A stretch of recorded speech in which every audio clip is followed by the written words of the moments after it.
everybody, and welcome to the channel. It's Paulie Esther here, and Nicolas Cage has come to Dead by Daylight this week, and we're going to read his lore. But first, if you're somebody who hasn't bought the DLC yet, we're going to talk about the best way to do that. So, you can buy Nicolas Cage by himself in your in-game store for 500 Auric cells.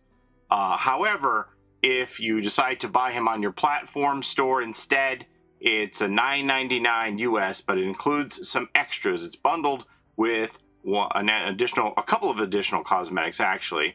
So this here in the center is the Nicolas Cage you get for 500 Auric cells if you buy just him in-game. If you buy from your platform store, the price is going to be $9.99, but it will include this very rare, you see up in the corner, an entire cosmetic called the Gorgon Drip, kind of like Nicolas Cage's take on the new Greek Legends outfit. It has a picture of Medusa on his t-shirt, and the jacket, I was told, is very reminiscent of his Wild at Heart snakeskin jacket he wears in that film.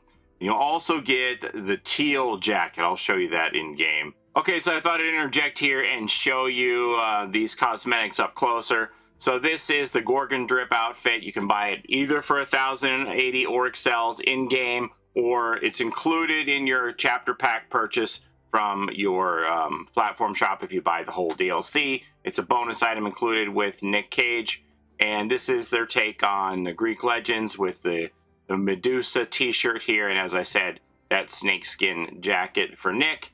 And then if you also get an exclusive item that you can only get by buying the chapter pack, which is this teal jacket. This is not available in-game at all.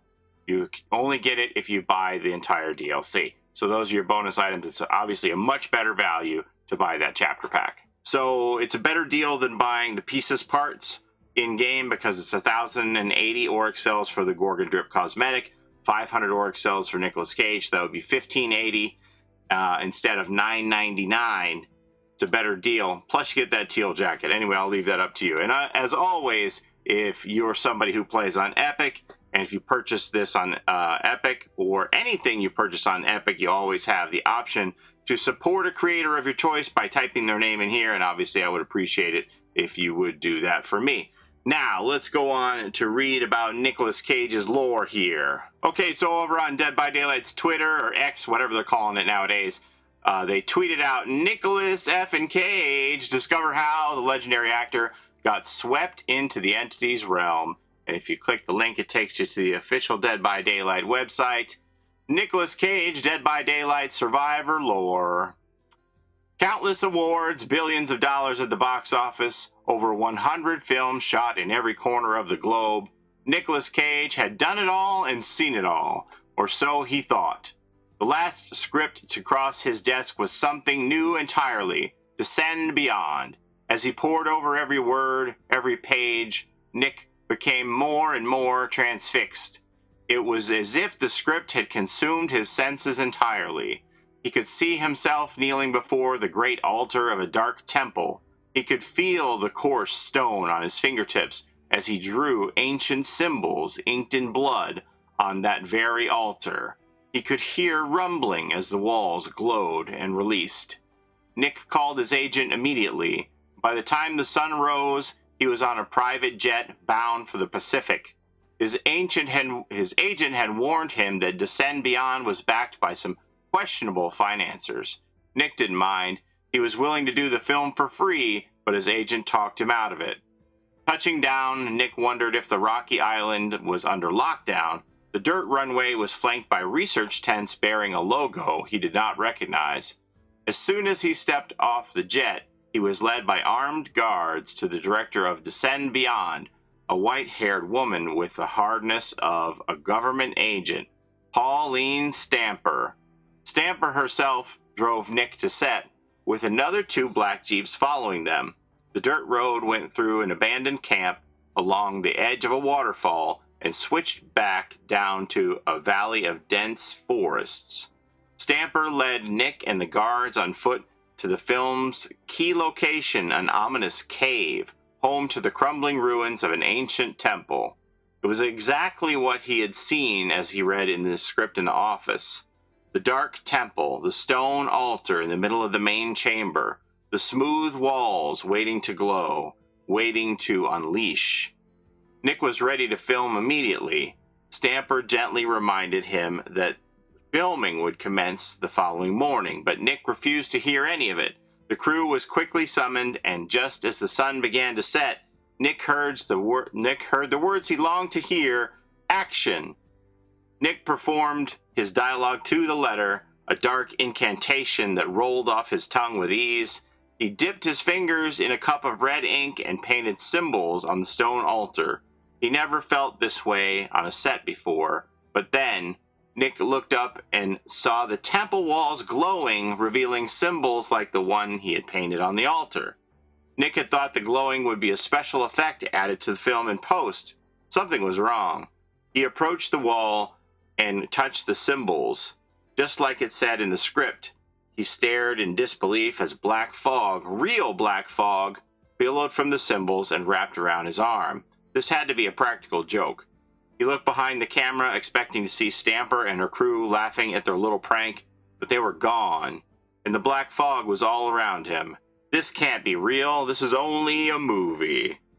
So a couple of takeaways here. Descend Beyond is obviously the name of the chapter that stars Felix and the Blight, and it sounds like the location is also set on Dyer Island, that place where the pariahs would meet there, and that secret society. And we also have a lot of the Black Veil imagery here. But most notably, the interesting thing to me is Pauline Stamper's name.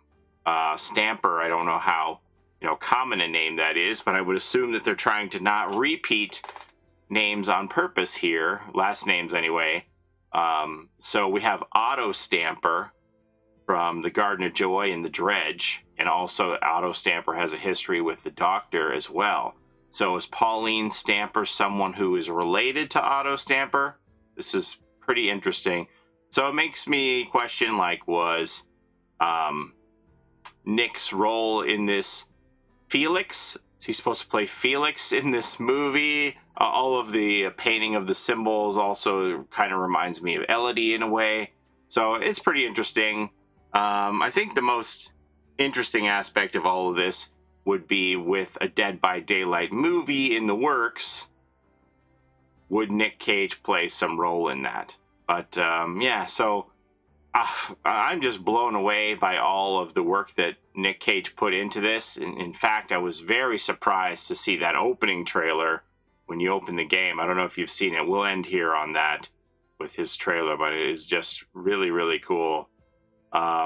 Yeah, so that's all I have for you today. As always, I appreciate the time you spend here with me on my channel. Don't forget to take care of each other in and out of the fog, and we'll see you next time. Have a great day, everybody. Bye-bye. And it wasn't programmed to harm the crew. There's nothing more powerful than imagination. It can shape the fabric of reality, transforming everything you may think you know. But as with any power of such magnitude, it's unpredictable. At first, I thought it was all a cruel joke.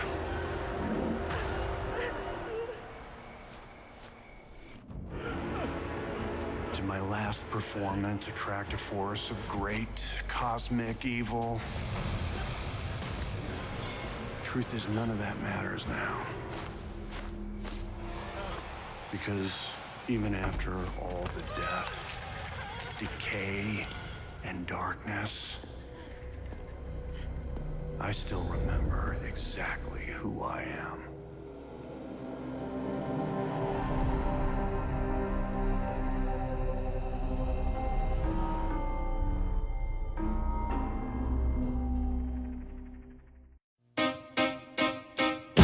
It's a Gen Rush life for us. It's a Gen Rush life for us. Set a hiding, we do gens. Set a randoms, we got friends. It's a Gen Rush life.